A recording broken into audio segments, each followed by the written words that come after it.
So, truth be told, I've been putting off this review for a long while because I didn't feel confident enough that I would be able to describe just how amazing this game is to me.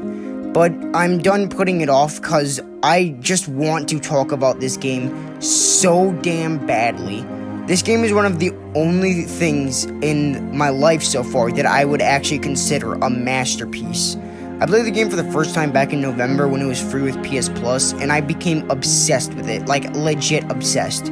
This game is just so special and amazing to me, so in this video, allow me to try to explain why Hollow Knight is undoubtedly a masterpiece. Hollow Knight is an indie Metroidvania made by Team Cherry. Now, what's a Metroidvania, you might be asking? Well, a Metroidvania is basically where you have this big fuck-off map where many areas are locked off until you find certain abilities, and there's just a bunch of enemies and items scattered throughout. In Hollow Knight, you play as this little fucker right here. He's called the Knight, but some people call him Ghost because it's an actual name, unlike the Knight. So, basically, in this game, you get dropped into this big-ass map with the goal of finding this guy right here named the Hollow Knight, and that's it. The rest is up to you to figure out for yourself. And that's basically all you really need to know about what Hollow Knight is. So let's get into our first subject, gameplay. Hollow Knight's gameplay is pretty simple, but executed super well. You obviously have your moving, your jumping, and your attacking, but one thing special about your attacking is that your slashes will knock you back a tiny bit. This allows you to do something Hollow Knight pros like myself call pogoing. Essentially, you're repeatedly hitting something to stay on top of it. You also have your soul. Soul is basically this game's version of mana. It allows you to heal and cast spells, and you fill up your soul via attacking enemies or spas and totems. Then there's your abilities you find around the map. You got your spells, your dash, your double jump, your super dash, your wall climb, and so on and so forth. So by the end of the game, you have this large pool of abilities, which will undoubtedly be useful in either combat or exploration. Along with these items, you can find charms around the map that these will give you buffs, and you can equip multiple at a time. They range from letting you swing faster to turning into a fucking slug. And of course, you will at one point die. Now, when you die, you'll respawn at the last bench you set at, which is this game's checkpoints. You'll lose your Geo, which is this game's money, and 1/3 of your soul gauge will be lost. However, this stuff is not lost for good. If you go back to where you die, you'll find a shade. Kill this said shade, and you'll get your Geo and soul back. And that's about all you need to know gameplay-wise. Like I said, it's simple, but executed really well, which honestly is probably my favorite type of gameplay. So let's move on to our next point, exploration. As a Metroidvania, Hollow Knight has great potential for exploration, and it lives up to that potential in every way. First off, let's talk the map. Hollow Knight's map is amazing. Each new location is extremely unique and beautifully designed. It's paced extremely well with you never being stuck in one area for too long, and there's a good amount of backtracking to new and exciting areas. As for the locations, they're so well designed. Dirtmouth and Forgotten Crossroads sell the idea that this is an abandoned kingdom perfectly, and allow great build-up to the more interesting locations. Greenpath is a great location, as up until then, the entire game was mostly gray and dull looking. Then you just get this sudden burst of color, and it's so damn good. Fungal Waste is a good first real challenge to the game with the mantises and shit. City of Tears is an amazingly designed and gorgeous looking central hub with easily the best area soundtrack. I will not have any say against that. Royal Waterways is a cool area with one of my favorite bosses, but it's probably one of my lesser favorite places. Crystal Peak is an awesome area with good platforming and level design. Resting Grounds is a nice calming section of the game. The Ancient Basin is a good transition back to the more gray color palette and is a good connector area. Deep Nest is creepy as fuck and sucks balls, and that's why it's so good. Kingdom's Edge is a cool area with lots of interesting places and enemies. The Hive looks awesome and has great enemies, but it does feel kind of out of place. Queen's Gardens is good, but is honestly kind of just a worse green path for me. White Palace is annoying but looks absolutely beautiful, and Godhome is an extremely fun and gorgeous area. And finally, The Abyss is absolutely incredible with some of my favorite parts in the entire game. Whew! So yeah, I'm pretty sure that's all the game areas covered. Hopefully I didn't miss any, but really Hollow Knight just has such an amazing sense of exploration. Every new area fills you with this sense of wonder, and you just want to find all the nooks and crannies because it's just so damn fun and interesting to explore in this game. Overall, the exploration factor is just easily one of, if not the best part of this game. But another amazing part is the combat, so let's talk about it. Something about Hollow Knight's combat is just so much fun. Obviously, the combat gameplay is great, like I mentioned before. There's nothing overly complex, but there's still a lot to test around with, especially with the charm system. The gameplay is simple, flexible, and fluid, which really works considering how much dodging you have to do in this game.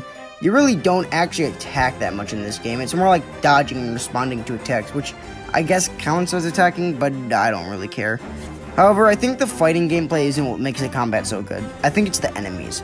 So first off, the normal enemies are great. Each different location has entirely unique enemies that fit the themes of the area. Crystal Peaks is full of gem miners and bugs who look infected by crystals. Fungal Waste has mushroom bugs, I don't know how else to describe them.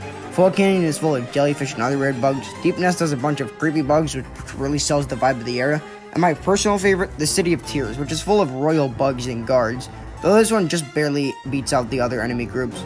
The enemies also have a good sense of escalation, with them obviously getting more health and having new unique attacks to keep the player on their toes, but also sometimes even doing more damage, which is a real challenge.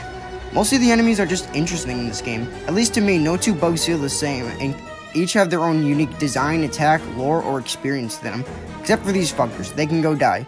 But if we're being honest, the enemies in this game cannot hold a candle to the bosses. With a very few amount of exceptions, every boss in this game is goddamn amazing. Each of them is super fun and interesting with new unique attacks and designs animations, holy shit, to make no two boss feel the same, except for the dream versions, which obviously are going to feel the same. But overall, the bosses just are amazing, so I want to talk about some of my favorites. Mantis Lords has amazing build-up to the fight and lives up to the hype with dynamic attacks, a great soundtrack, and an amazing round 2.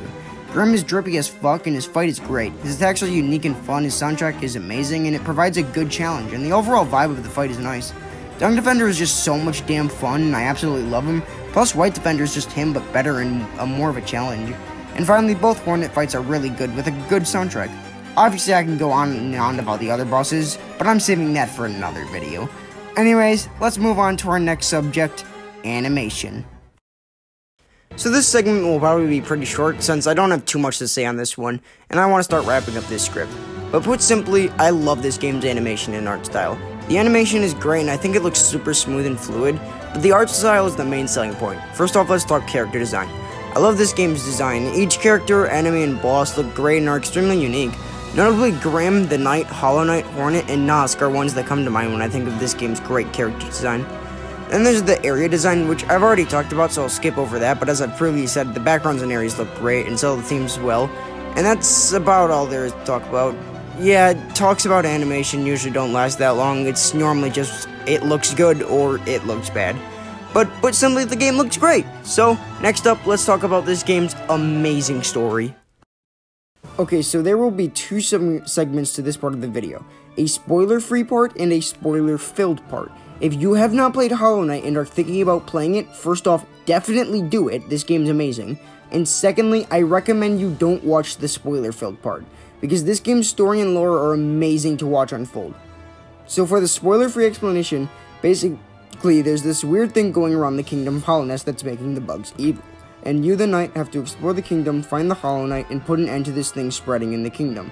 So that's about as much as I can say without going into big spoilers. So now, huge spoiler warning, and I'm talking huge. If you are worried about spoilers, please skip to this time right here. So, with that, let's get into spoilers. So basically, the story of Hollow Knight simplified goes like this. Hallownest was created by the Pale King long ago, who during the making of it angered the Radiants. The Radiants then caused an infection to spread across the kingdom and enslave the bugs. The Pale King, in a last-ditch effort, created the Vessels, children of his who were killed and then reborn via the Void, in hopes to contain the infection in one. After millions upon millions of failures, he eventually chose the Hollow Knight to contain the infection. However, it failed and the infection released once again, due to the Hollow Knight developing feelings for his father, making him not hollow anymore. That's where you come in. You, the Knight, are also a vessel who escaped the Abyss after trying to before in one of the best video game cutscenes ever. Now you must venture into the kingdom and stop the infection by either containing it or defeating it. And that's about as much as I can explain. If you want more info on this game's lore and story, go watch some of Mossbag's videos. He makes amazing explanations of this game's lore, but yeah, this game's story and lore is absolutely amazing, and I love how you slowly learn more and more about the world as you play the game. Overall, the story is amazing, like I already said, and probably my favorite story in video games by a long shot. Anyway, I've really said about all I want to say on this game for now, so I think it's about time we jump into the conclusions. So Hollow Knight is a game I hold very close to me. It's only been in my life for about 7 months now, and it's already become one of my favorite pieces of fiction ever. I just want to make this clear, if you have not played this game, please go play it. It is absolutely amazing and is only $15, which is a fucking steal. It has amazing and extremely fun gameplay, an incredible sense of exploration and world building, masterfully done bosses, enemies, and NPCs, great animation, an amazing story and lore behind it, and overall is just so damn fun. With all of that going for it, I am 100% confident with saying this game is truly a masterpiece. As for my rating of it, this game is so amazing that I did something I never thought I'd do. I'm giving Hollow Knight a 10 out of 10. Now, this is not me saying it's perfect, because I don't think anything can be perfect. I'm giving this game a 10 out of 10 because a 9.5 doesn't do it fucking justice. I think that speaks enough for how much I love this game. Anyways, thank you guys for watching. This is probably the most important video to me personally that I've made so far, so definitely expect more Hollow Knight content coming soon. And I'll see you guys in the next video. Thanks for watching.